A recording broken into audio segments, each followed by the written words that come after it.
लाना चाहिए। भाइयों बहनों, इन दिनों पूरे देश में इस बात की चर्चा चल रही है, नोटों का क्या होगा।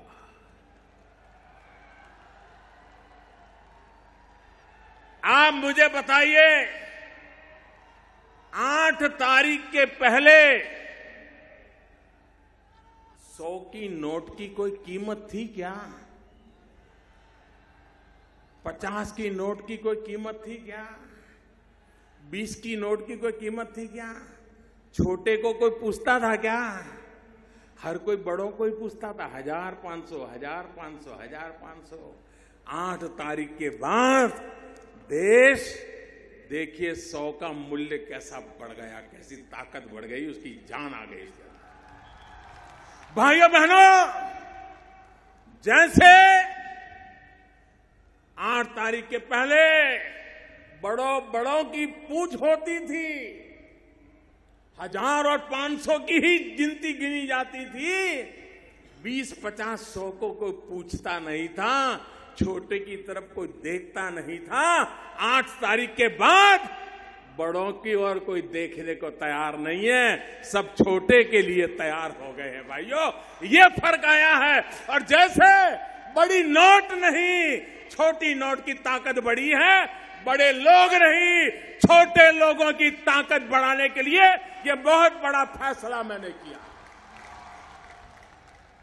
देश का गरीब, देश का सामान्य मानवी, जैसे 100 रुपये की ताकत बढ़ गई, वैसे गरीब की ताकत बढ़ाने के लिए ये मैंने काम किया है।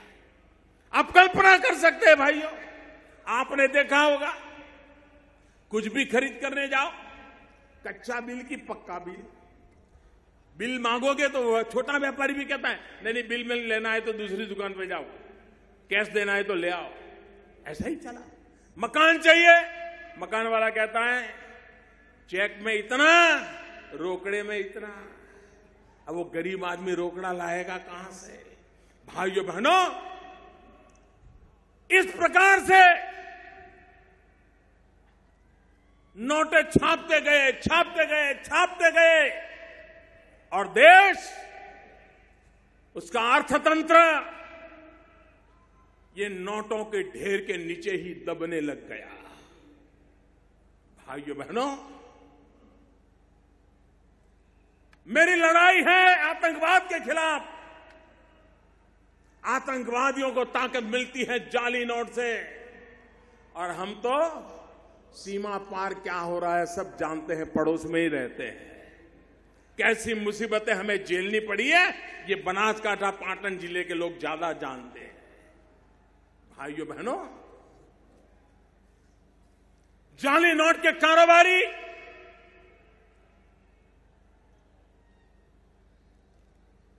हिंदुस्तान में जितनी हो हल्ला है ना, उससे ज्यादा बाहर है। जाली नोटों के कारोबारियों में बाहर है। नक्सलवाद, सारे नौजवान सरेंडर होकर के वापिस आने लगे हैं। हर किसी को लगता है अब मुख्य धारा में वापिस आना चाहिए। आतंकवादियों को जहां से ताकत मिलती थी, उन रास्तों को रोकने में सफल हुए। ये जाली नोट का कारोबार, उसका मृत्युगंठ एक निर्णय से किया है। भाई, भ्रष्टाचार, काला धन, ये भ्रष्टाचार और काले धन में पीड़ा किसको होती थी? किसी बेईमान को न भ्रष्टाचार से परेशानी थी, न काले धन से परेशानी थी। एक भ्रष्टाचारी को दूसरे भ्रष्टाचारी को कुछ देना भी पड़ता था, तो भी देने वाला भ्रष्टाचारी दुखी नहीं था। अगर दुखी कोई था तो इस देश का ईमानदार नागरिक दुखी था। परेशान था तो इस देश का ईमानदार नागरिक परेशान था। 70 साल तक इन ईमानदार लोगों को, 70 साल तक इन ईमानदार लोगों को आपने लूटा, आपने परेशान किया, उसको जीना मुश्किल कर दिया।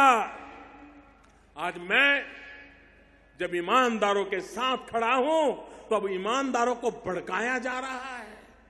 और मुझे खुशी है, मेरे ईमानदार देश के नागरिकों ने लाखों भड़काने के बावजूद भी सरकार के इस निर्णय का साथ दिया है।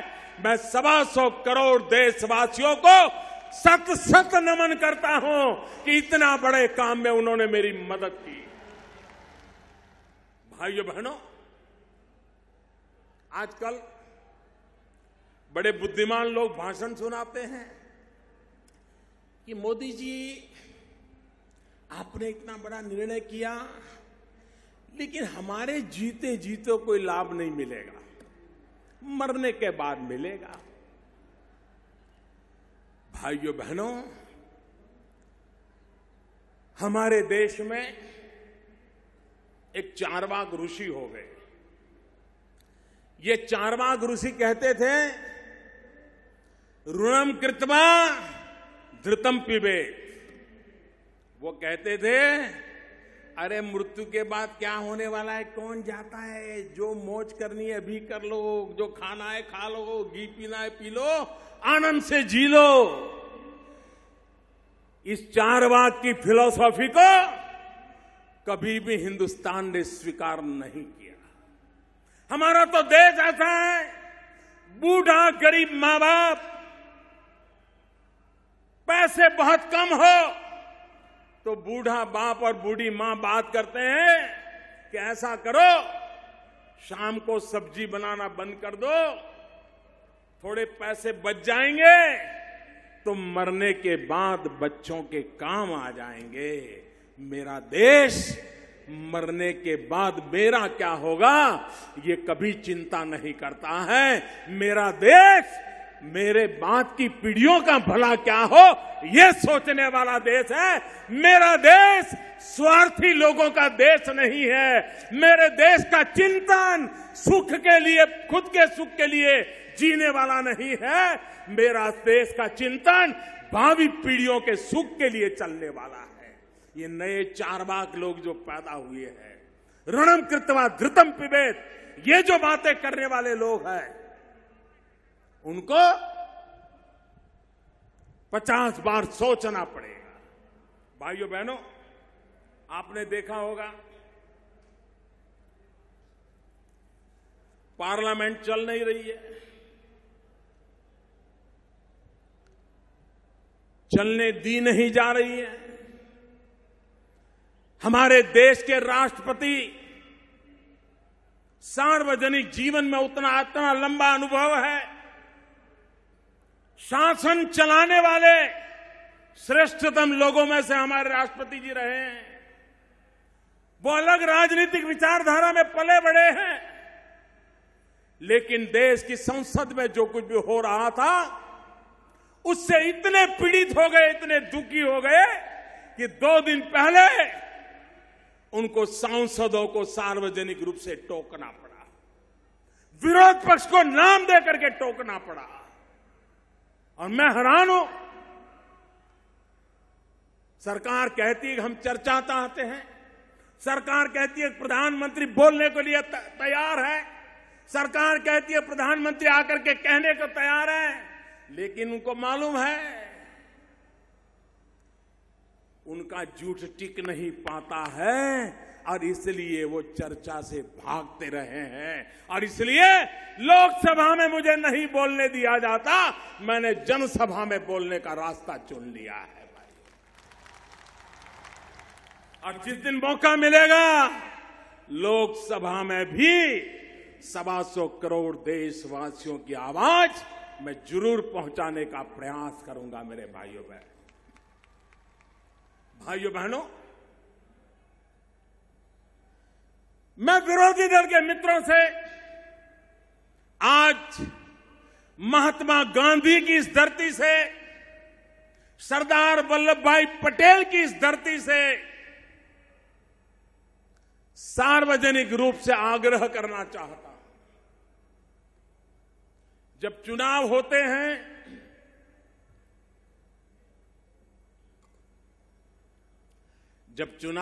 हैं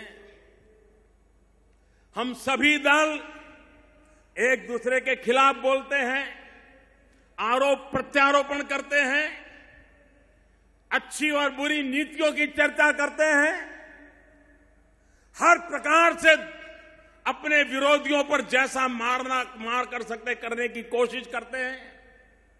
सभी दल करते हैं, भारतीय जनता पार्टी भी करेगी, कांग्रेस भी करेगी, बाकी सब छोटे मोटे दल भी सब करते हैं। लेकिन सभी पार्टियां एक काम जरूर करती है। क्या? मतदाता सूची को ठीक करना, अधिकतम लोग मतदान करने आए इसकी चिंता करना, मतदाताओं को कैसे बटन दबाना वो सिखाना सभी दल करते हैं। एक तरफ तो नीतियों का विरोध करते हैं, दूसरे को पराजित करने की ताकत लगाते हैं, लेकिन दूसरी तरफ सब मतदाता सूची पे ध्यान देते हैं, इलेक्ट्रॉनिक वोटिंग मशीन पे ध्यान देते हैं, अधिक लोग मतदान करने के लिए आए इस पर ध्यान देते हैं। क्यों? क्योंकि लोकशाही हम सबकी जिम्मेवारी है। मैं विरोध पक्ष के मित्रों से कहना चाहता हूं, आप ये तो नहीं कहने की हिम्मत कर रहे हो कि मोदी 1000 और 500 वाला नीट वापिस ले लो, क्योंकि आपको मालूम है जनता का मिजाज बदला हुआ है। हां, कुछ लोगों ने कहा अच्छा मोदी जी ये तो ठीक है, लेकिन ऐसा करो एक हफ्ते के लिए रोक लो। क्यों भाई? ये हफ्ते में कौन सा जादू होने वाला था?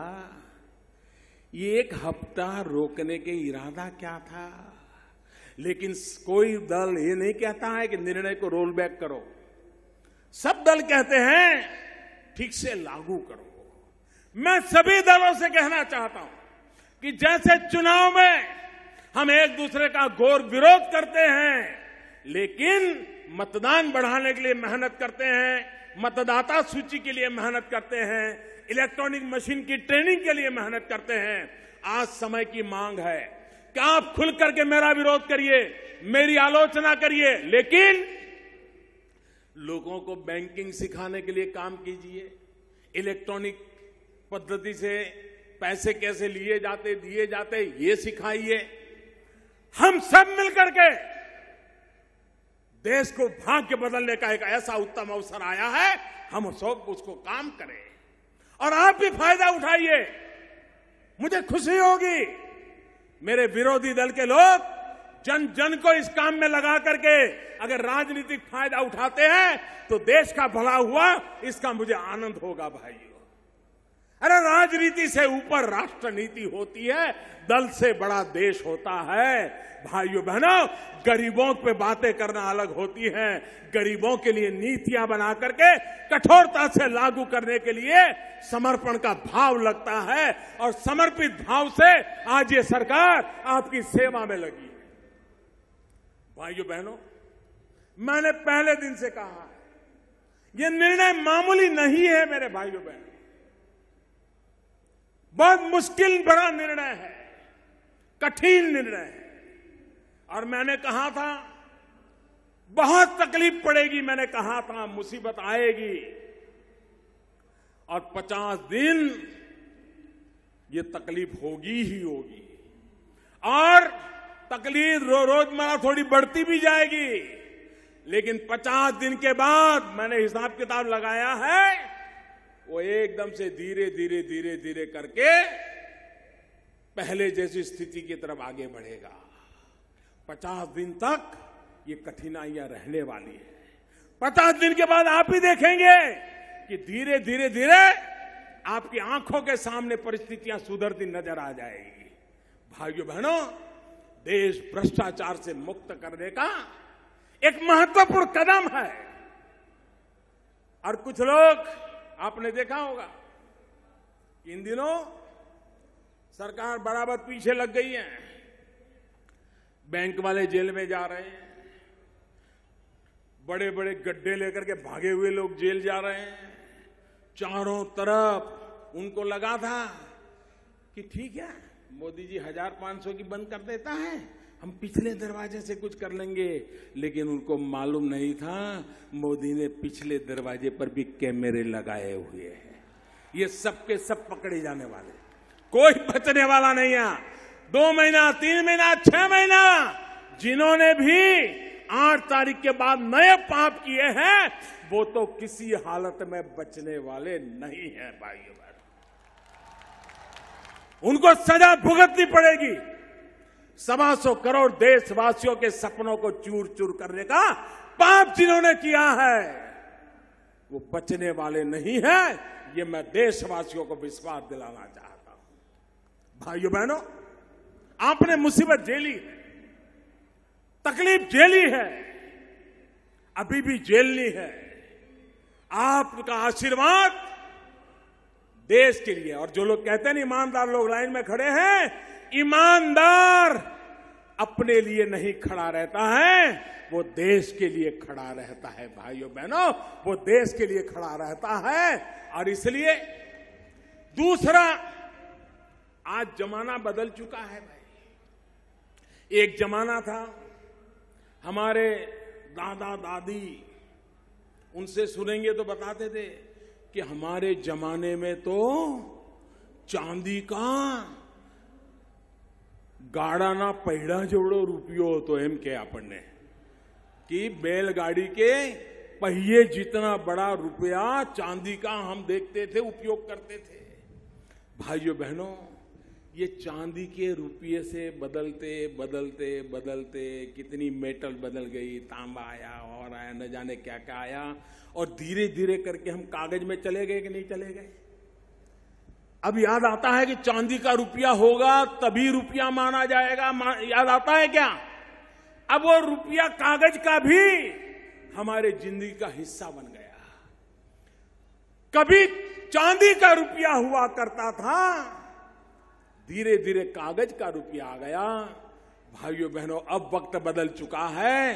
अब तो आपके मोबाइल फोन में ही आपका बैंक आ गया है, आपका बटवा भी आपके मोबाइल फोन में है। आप चाय पीने जाएं, बटन दबाए, चाय वाले को पैसा पहुंच जाएगा, रिसीट मिल जाएगी। बीच में लोग चेक देते थे, चेक फाड़ते थे, 2 महीने के बाद पता चलता था कि चेक वापिस आया। बाद में केस कोर्ट में जो सबसे ज्यादा केस चलते हैं वो चेक वापिस आने के चलते हैं। आप नौजवानों का धन्यवाद, आपने बहुत बड़ा काम उठाया है, मैं आपको बधाई देता हूं। और बनासकांठा जिले को आप ई बटवा से जोड़ दीजिए भाइयों। लोगों को ई मोबाइल बैंकिंग से जोड़ने में सफल होंगे, मुझे विश्वास है। भाइयों बहनों, हम जानते हैं कि अब वो कागज की नोटों का भी जमाना पूरा होने जा रहा है। अब तो आपके मोबाइल फोन में आपकी बैंक है। एक बार बैंक में जमा हो गया, आपको बैंक में कतार में खड़े रहने की जरूरत नहीं है, आपको एटीएम के बाहर लाइन लगाने की जरूरत नहीं है, आपको टाइम बर्बाद करने की जरूरत नहीं है। अखबार में एडवर्टाइजमेंट आता है, टीवी पर एडवर्टाइजमेंट आता है, आप अपने मोबाइल फोन से अगर आपके पैसे बैंक में पड़े हैं तो आप अपने पैसों का जो खरीदना खरीद सकते हैं। चेक तो बाउंस होता था, इसमें तो जैसे ही पैसे दोगे तो सामने रिसीट आ जाता है, पैसा मिल गया या पैसा पहुंच गया। कोई बाउंस होता ही नहीं, वहीं पता चल जाता है कि रुपया गया कि नहीं गया। भाइयों बहनों, हिंदुस्तान दुनिया में तेज गति से आगे जाना चाहता है। ये नोटों के बंडलों के ढेर, ये नोटों के पहाड़ हमारे अर्थतंत्र को दबोच रहे हैं। काले धन और भ्रष्टाचारियों को वो काम आ रहे हैं। गरीब की ताकत कम हो रही है। जैसे 1000 की नोट की कीमत थी, 100 की नहीं थी, अमीर की थी, गरीब की नहीं थी। आज गरीब की भी ताकत बढ़ गई है, 100 के नोट की भी ताकत बढ़ गई है।